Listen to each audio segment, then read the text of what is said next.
Good afternoon, Archdiocese of Boston. Can I speak to Father Jones, please? Good afternoon, Father Jones, the Archdiocese of Boston. How can I help you? Yeah, I was calling about this 10 Commandments of driving. Oh, yeah. That the Vatican issued yesterday. Yes. What's up with that? Well, that's based on the motorist, just to keep them on the road to salvation.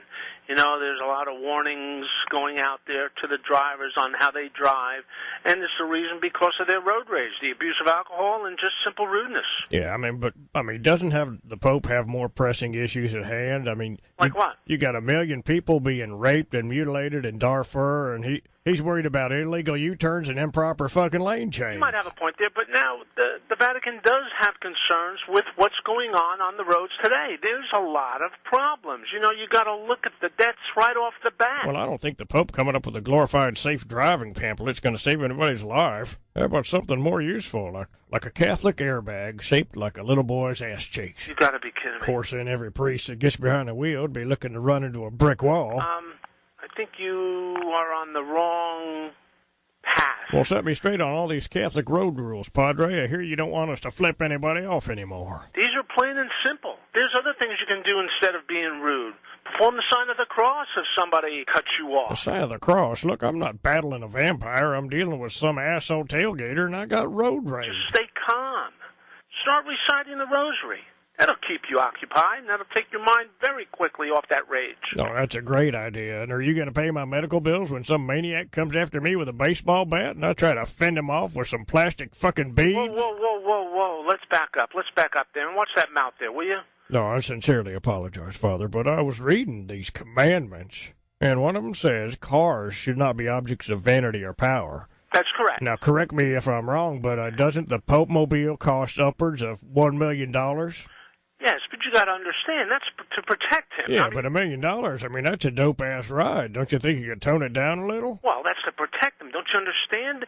He's putting himself on the line in front of people, and you get an idiot like last week when they were in town trying to jump over the barricade. He could have had a gun. Well, what's he so afraid of? If he dies, he goes to heaven, right? Oh. Seems like he'd want to go to heaven. Paradise, streets paved with gold, but yet he's got a dozen secret security guards, bulletproof glass. He's the most afraid-to-die motherfucker I've ever seen. Whoa. What's your name?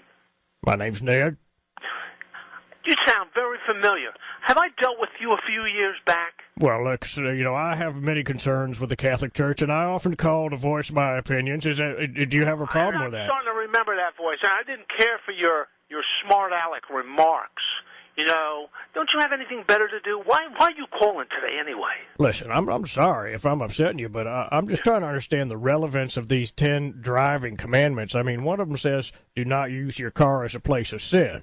Well, that's correct. So prostitutes. That's what that's directed to. So you're trying to tell me priests can fuck little boys, but I can't get a blowjob in the back seat of my car? I'm getting tired of all you people just trying to get on us priests. It gets to the point where you just look at somebody wrong. Oh, he abused me. You people got to stop getting on that bus there just looking for the money. Well, listen, you need to wake up and smell the sodomy, because according to my oh my goodness, you know what they say? Every time a bell rings... What do you mean? An altar boy gets sodomized. You son of a bitch. Son of a bitch. That's 16 Hail Marys for you, motherfucker. Good afternoon. Father Jones of the Archdiocese of Boston. How can I help you? Listen, Father Jones. Oh, God. Are you back? Look, I'm just trying to make a point. To me... Make it. All I'm saying is running a stop sign pales in comparison to ramming a behind, especially when that behind is 10 years old. I don't follow. What's a behind? A behind. Oh, behind? Yeah, where priests like to stick their dirty pee-pees. I have to go. The little boy's behinds. Bye. Good afternoon, Father Jones of the Archdiocese of Boston. How can I help you? Yes, could this Pope just go ahead and come out of the closet? What are you talking about? Well, come on. Look at those red Gucci shoes, those robes. He looks like he just walked off the set of Queer Eye for the Catholic Guy. It's custom, you moron. That's the dress. Listen, what are you eating? Peyote-flavored communion wafers or what? Because this guy makes Nathan Lane look like fucking Clint Eastwood. Don't bother me no more, all right? Have a nice day. Good afternoon. How can I help you? Yes, I saw Moses on an episode of Pimp My Chariot last night. Is that a sin? Good afternoon. How can I help you? Yeah, I got a song about Catholic priests and driving safety. You want to hear it? All right, go ahead. Let's hear it. Here in my car, I feel safest of all. I'm with an altar boy, Ned. and I'm licking his balls. Hello. Good afternoon. How can I Now, help? this is a song that's going to put you guys over the top with the 10 Commandments of driving. Ned, just stop. 1, 2, 3, 4, 5. The Ned. Pope wants to tell you how to fucking drive. Stop And it.